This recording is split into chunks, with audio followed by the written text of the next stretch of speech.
Welcome to our podcast, Navigating Life with Clara and Iggy. Today, it's only me, Clara, and I have a very special guest, Joe. I first found her on Instagram when I saw her name, which was Always Carry a Camera.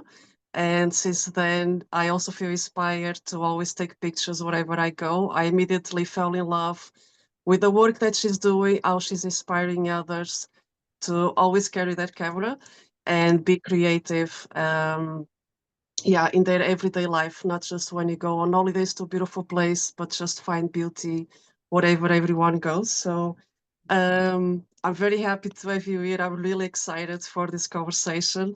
You always inspired me to get out of my comfort zone as well, just doing things that I never thought I would be able to do, like having a podcast and talking with people like yourself and just connecting like this. So it's really an honor to have you here. And yeah, if you'd like to introduce yourself to our listeners by saying, I don't know, what shall we do? Where are you from? How do you travel? And yeah, what's your passion besides photography, maybe? Well, first of all, thank you for having me. It's a very great honor, and hearing you saying that I've inspired you really makes my day, I have to say. Um, my name's Joanna, and I'm 51, and I live in Austria now. I was born in the UK, as you can probably hear. Um, the accent, it's just unmistakable. Um, I've lived in various countries through my life, partly to do with my work. So I used to work in development corporation, and I'm currently a project manager for international Erasmus Plus projects. Um, yeah, I kind of like to add to that actually at the moment I'm in burnout because yeah, the responsibilities and the tasks at work. In fact, the whole atmosphere just got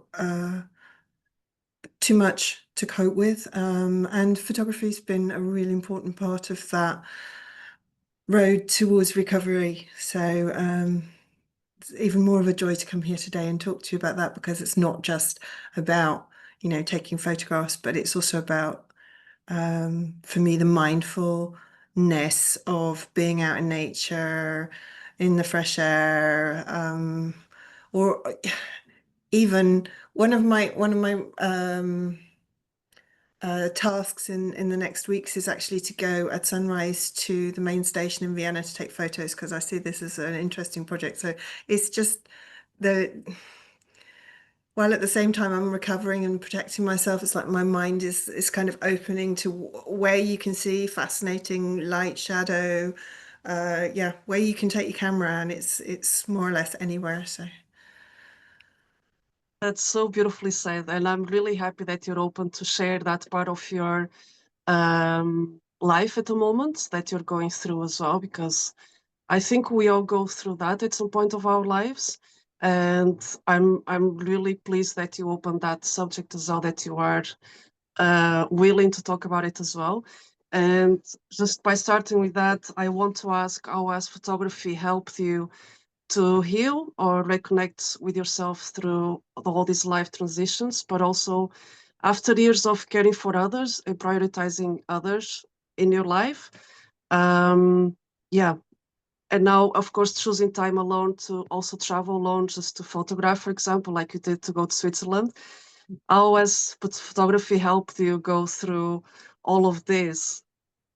I'm not quite sure where the kind of thing started. One of my biggest problems that indicated I was suffering from burnout was sleeplessness. And when you're lying in bed night after night after night and you can't sleep, it's just ridiculous. So I actually started getting up to watch the sunrise. Mm, And of course, I was taking my camera with me. So the photography or the increased focus on photography really came when the burnout started getting acute. So I kind of see the two things as parallel. and it really did help me manage for a long time. I must have been in burnout for years. Um, it really did help me manage for a long time. Of course, when there's only so much you can take, and there was a collapse and it stopped. But even now, if I don't sleep, I just pack my stuff and I get in the car and or walk up to the hill near my house, and yeah, that's important to me. Yeah. The other thing I would say, I actually posted yesterday about this. Photography has been part of my life all of my life. So it's been something in the background, and my dad taught me to take photographs. Then I really, really actually wanted to study photography at college, and my parents were like, no, no, no, we want you to go to university, you need to get a proper Mm. job, blah. You know, and I know, please, I don't bear them any grudges. If I'd been that passionate, I'd have still done it. But I did what my parents. Yeah, scared daughter. I kind of did what my parents Yeah. told me to do, and I don't regret it. It's the way it is. I was able to take, like I said, I worked in development corporations. So when I was visiting projects, when I was in disaster hit areas, when I was able to use my photography for work as well. So I've been using photography basically all of my life. But like you mentioned before, my daughter's now grown up.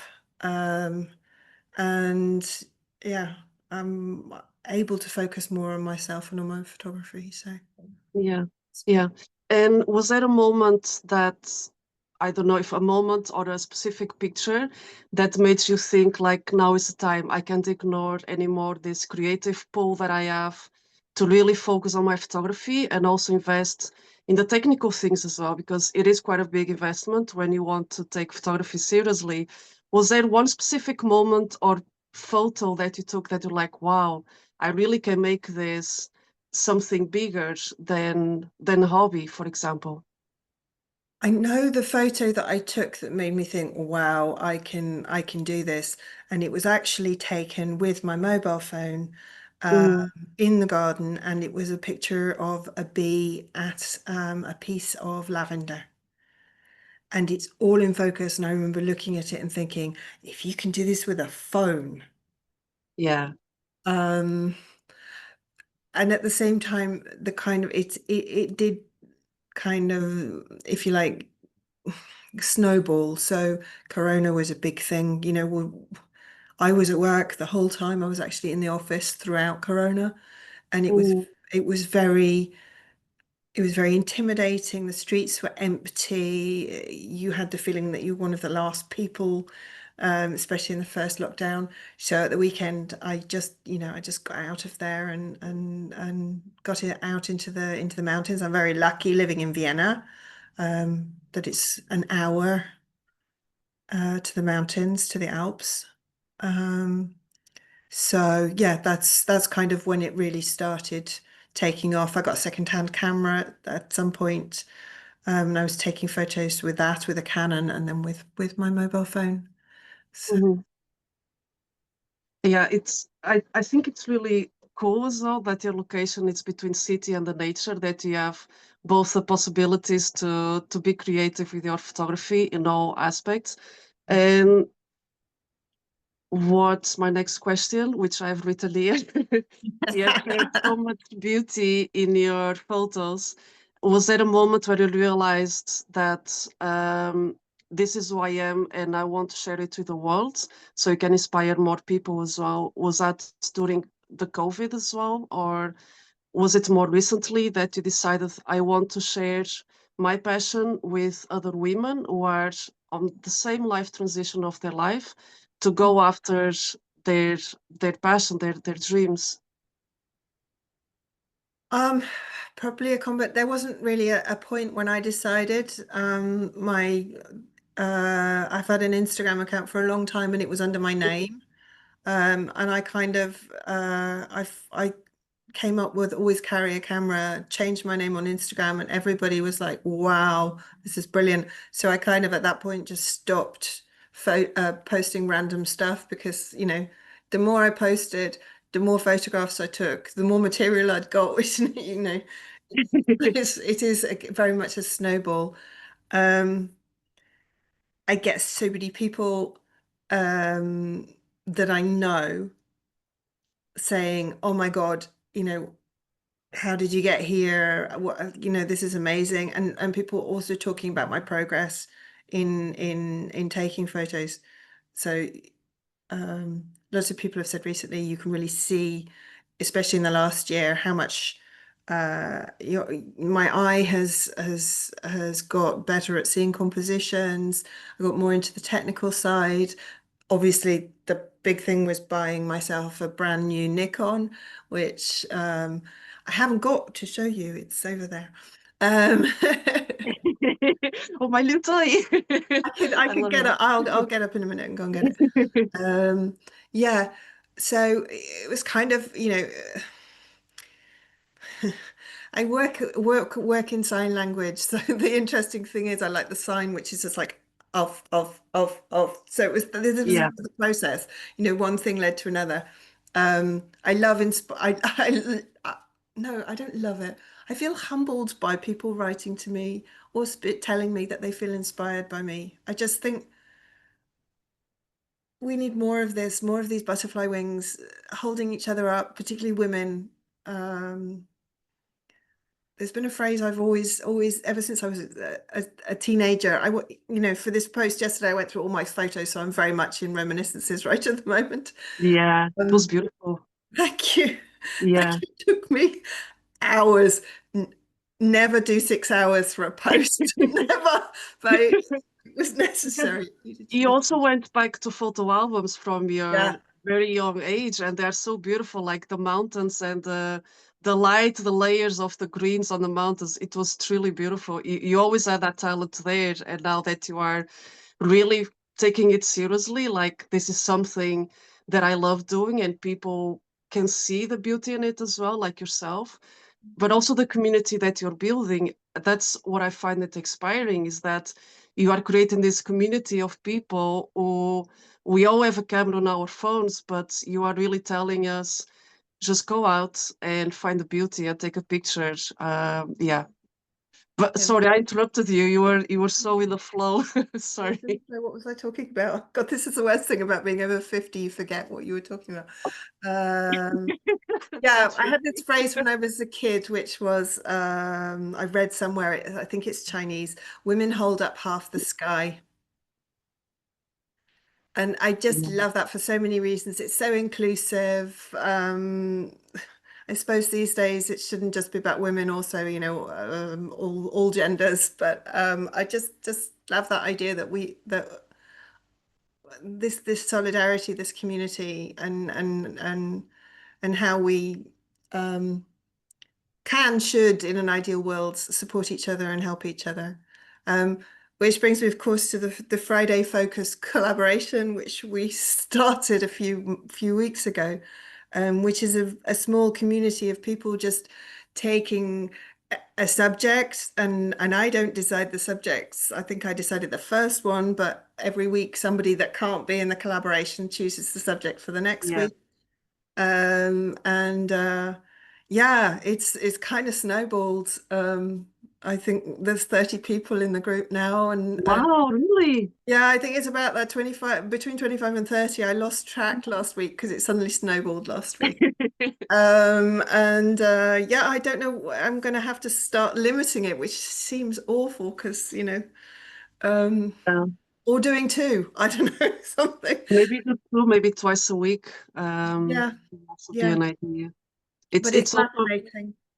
yeah, it is a brilliant project because you're encouraging people to really think outside of the box, because when you have one theme to focus on, like you've been doing for the last few months, that you go the colors or light and shadow or nature or city, that you have that focus for photography.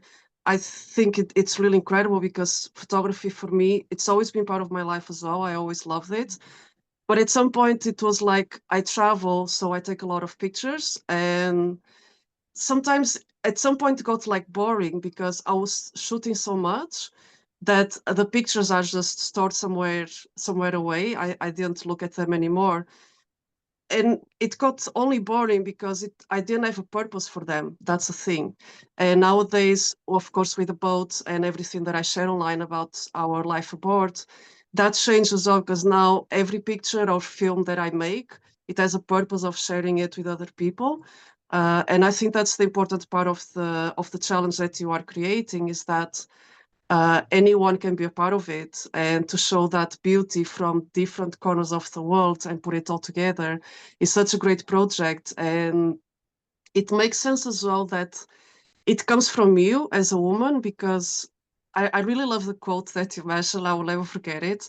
And it makes so much sense because we always care for everyone around us, and we always want the best for our community, and we are great at creating communities and be creative and just share the love with everyone. And that's, yeah, that's what's building something beautiful everywhere, everywhere we focus on. So congratulations on that project, because I think it's just going to keep on growing.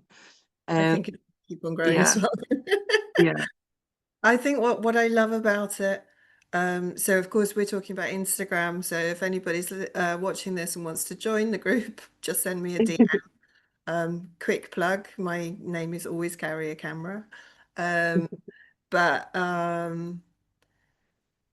what's fascinating is, of course, I started with, people I've known for a long time, either on Instagram like you, or in real life. So my partner's involved, one of his work colleagues is involved, my neighbour down the road is involved, which is beautiful. You've got a bunch of Austrians involved, and then of course it snowballed with people on Instagram who I don't know so well. And we're literally now in the group from, I think Johanna is from Northern Germany. Of course, you guys are in the Netherlands. A woman joined last week who I'd never heard of before. Sanoba, who's a friend of a friend from somewhere in India, I assume. Oh, And wow. she's just joined. She's just encouraged so many people to join. So, again, it's a woman community building. And while at the I'm a practitioner, a project manager, so I'm worried about the logistics of keeping it inclusive, and you can't do a reel with more than 10, 11 contributors because it's too long. Yeah, Um, but how beautiful! Just how beautiful! She's just written to all kinds of or artists as well as photographers, and just said you should join, yeah. and they've all joined. So yeah, interesting times. Let's see where. Yeah, yeah, and it will keep on growing, but I had a question and slipped my mind, so it's not just a problem of 50s. um, it was about photography for sure. Um, Let me try to get it back. While you're Mm. thinking about it, shall I get the camera Oh yeah, please. I want to see it. and the monstrous lens? Hold on. Oh, I just remembered as well. I won't let it. A woman who talks about inclusive photography, but that has this much equipment. Um, it was a big thing for me, buying Yeah, myself, buying myself a brand new camera. it's a huge gift. I think it's well deserved as well. So Yeah. It it's a was the huge gift. biggest single investment besides besides my flat, which is of course a big investment. My flat, my About car, and professional. my daughter's teeth. Those were the only Yeah. things that cost more than this. So I have a Nikon ZF. This is a zoom lens. This is a 24 to 200 millimeter, which is my kind of workhorse that I use all the Yeah. time. Um, I have my parents, bless them, bought me an 85 millimeter at Christmas, which is portraits for portraits mostly, which I've been using I've been invited to photograph at events, obviously on a voluntary basis because I'm not working. Uh, Yeah. but yeah, so and I have a 40 millimeter, so I have two prime lenses, Oh, beautiful. Nice. which is good. And then my partner, who uh, is 1/4 Dutch. And I'm waiting I, for it. Yes. and we decided to, first of all, we also have a joint Instagram account, which is called Austrian Photo Explorers. The name says what we're doing. Yeah. And we decided to get into a little bit more. Wow. It doesn't even fit on the screen. Yes. This is 180 to 600 millimeters. It's strictly speaking, I suppose it's more for wildlife photography. We took it out Yeah. photographing birds at the Neusiedlersee, which is near Vienna. It's a very big Oh, kind of beautiful. sea, lake and marsh area on the Hungarian border. Mhm. Um, I've been using it for taking photos of flowers because I'm a bit of a flower buff, and it's poppy season in one part of Lower Yeah. Austria. So I've been standing in fields, and you really do get that beautiful blur with this. If you're taking a photograph down the field, you're concertinaing in the distance, so it all looks much, much closer, and it gives a wonderful blur. So I've got to download the sunflowers. We went to a sunflower field in, oh Mm. my God, 30 plus degrees, it was 30, 32, 33 degrees. And while I was doing a video, I trod in an ant's nest. I was just like, what? Why does this hurt? So Yeah, that's photography in the wild. Yeah. yeah, Jesus, My real my life. question that I just remembered while you grabbed your toys, your beautiful toys, is how is it to be a woman in the world of photography? Because I remember when I used to go out with my camera to take sunsets, and there were all these men with their big tripods and everything professionally set up, and I was there with my little digital camera, just trying to do my best with it. Did you ever encounter a moment where you felt like I don't belong here, but I'm gonna stand my ground and just do what I want to do, no matter what people are thinking? Since getting that lens a lot. To be fair, my partner and I bought it 50/50. This is a very Yeah. expensive piece of equipment. Yes. And yeah. And he hasn't really used it yet because he's got another rather expensive lens which he's in love with. So we're going to swap at some point. But when I walk around with that on my camera, and I tend to have my strap and I'm walking around, I get a lot of comments, and it is slightly intimidating. Like, why do you need such a big lens to take photographs? Why can't you, isn't your phone enough? And this was literally on Sunday, and I was walking with my partner, and some guys from Germany just stopped me and was like, why do you need that? And Wow. Just like that to your face. yeah. And my part, I just looked at them. I wasn't even going to justify them with an answer, but my partner did. And my particular favorite, I was out. How long ago? It was last week sometime. We went and watched the full moon, me and my daughter. And there's this beautiful place. It's called the Himmelwiese, which is like Heaven's Meadow.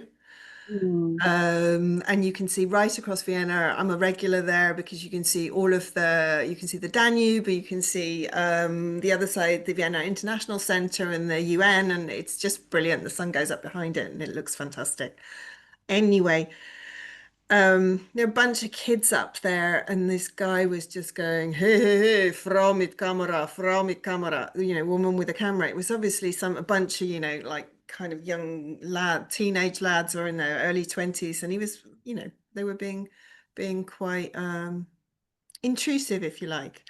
Yeah. Um, my daughter was just like, we were giggling about this, and I said, yeah, he obviously doesn't know his German grammar. It's Die Kamera.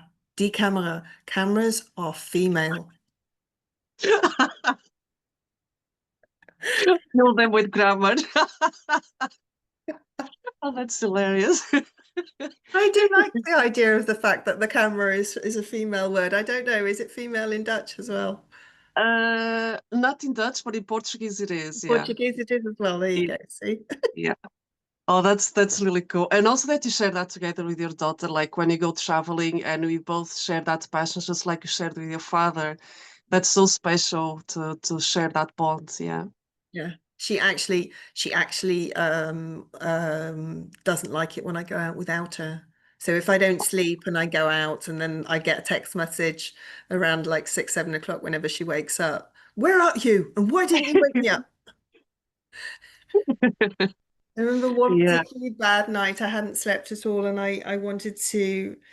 There's a lake in Upper Austria that I'd never been to, and I know it's very still because it's in like a bowl, and I knew I was going to get good reflections, so I just went. And it was in the winter, so I must have left at about 3:30, 4 o'clock, and I got there in time for Mm. the sunrise. Anyway, the text message came in. Where bloody hell are you? And I was like, I'm at Hinterstode. And she obviously then looked on her map and she was like, What time did you get up? it's like, I don't know. I think it was 2.5, 2 3/4 hours to get there. Wow. Yeah. But Yeah. But it's also part of your mindfulness, and now you also connect with yourself to have those moments alone, to have that beauty for yourself. I think that's the most precious gift to start the day. Yeah. To absolutely. I would like to add one thing. I went on I had therapy because of my breakdown and my burnout. And it was actually written down by my doctors in the 6 week therapy that my I should do more photography, I should get out. And so it's actually something that my doctor tells me to do. It is, Wow. why do you take so many photos? My doctor told me. There you go. Yeah, that's the that's the healthiest recommendation that a doctor could give you, I think, for yourself. Yeah, it's very aligned with what you love, and that's what I think everyone should be doing anyway. It's just something so simple that sometimes we ignore it because we might be distracted with responsibilities and worries and just letting behind that thing that always brings us joy.